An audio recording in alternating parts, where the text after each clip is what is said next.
Magandang umaga po sa inyong lahat.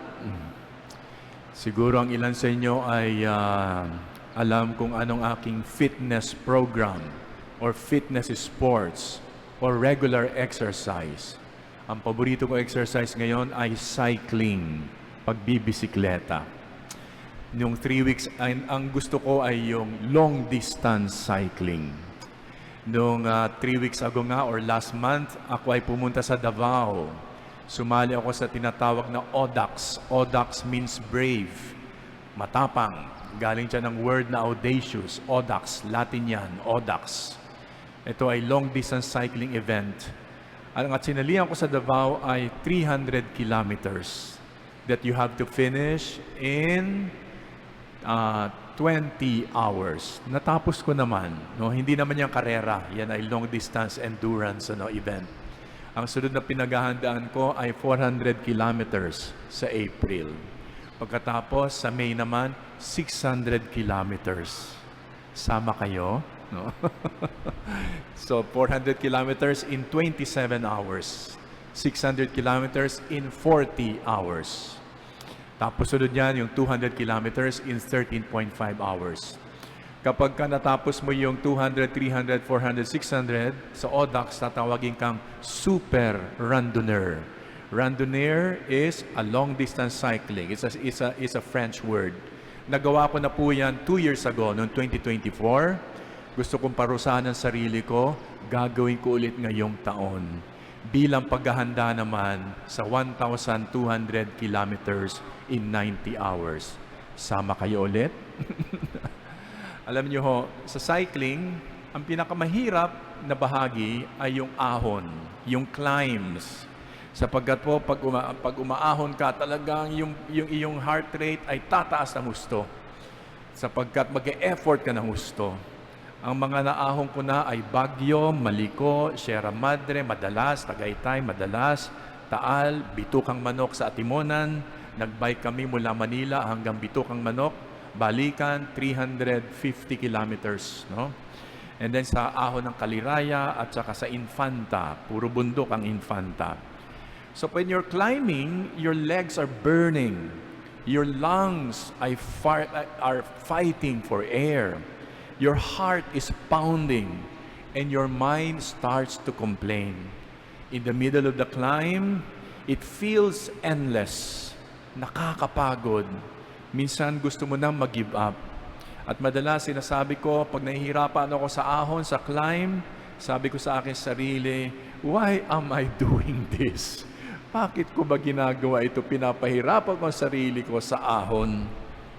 And why am I subjecting myself to this suffering? Yan, nagtaano ko niyan.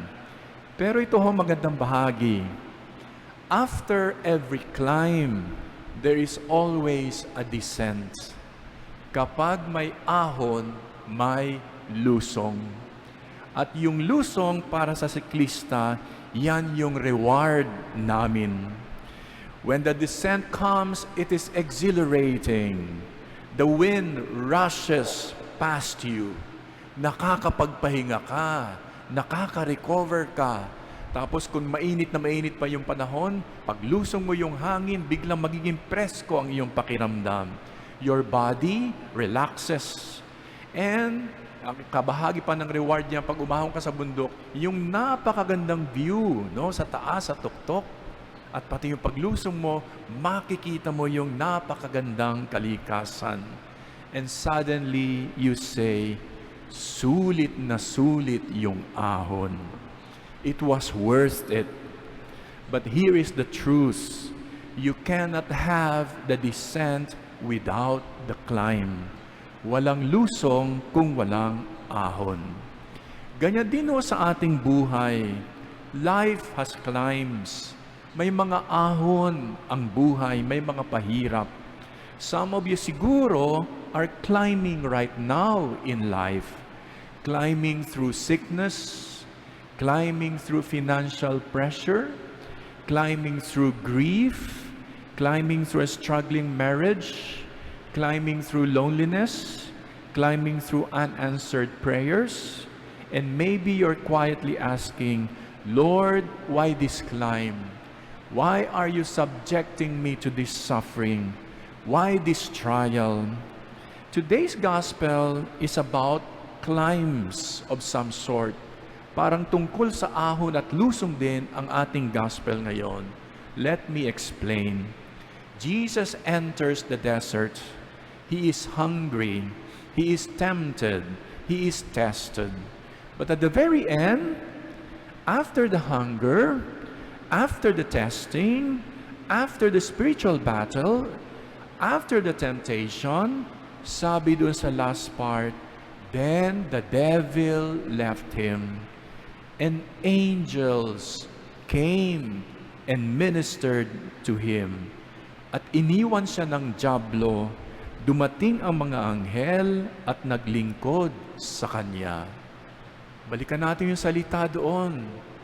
Dumating ang mga anghel at naglingkod sa kanya. Una yung disyerto, una yung temptasyon, pero dumating ang consolation.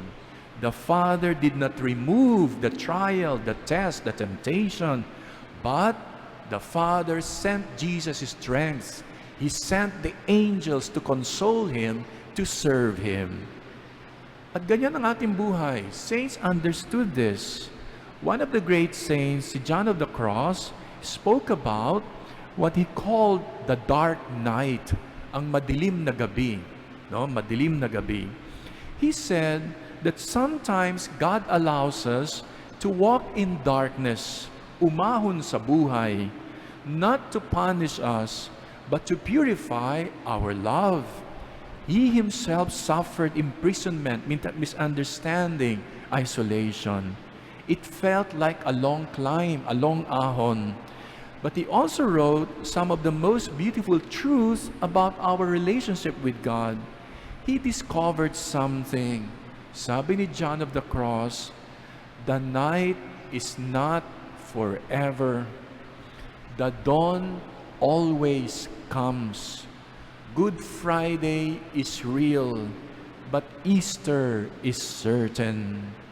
Brothers and sisters, if you are climbing right now, umaahon sa bundok at dilim ng buhay, do not quit halfway up the mountain.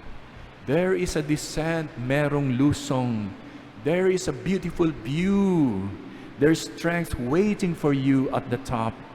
And even before the descent, there are angels who will come to minister to you.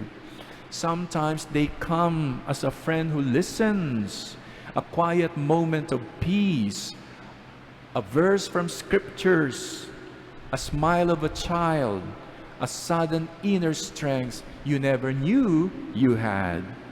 God never wastes a climb. The desert is temporary. So if today you are panting, tired, wondering why the road is uphill, hold on. Be faithful in the climb, because after resistance comes consolation. After the cross comes resurrection. After the desert, angels who will minister to you. At pagdating ng lusong, you will look back and say, it was worth trusting the Lord. Amen.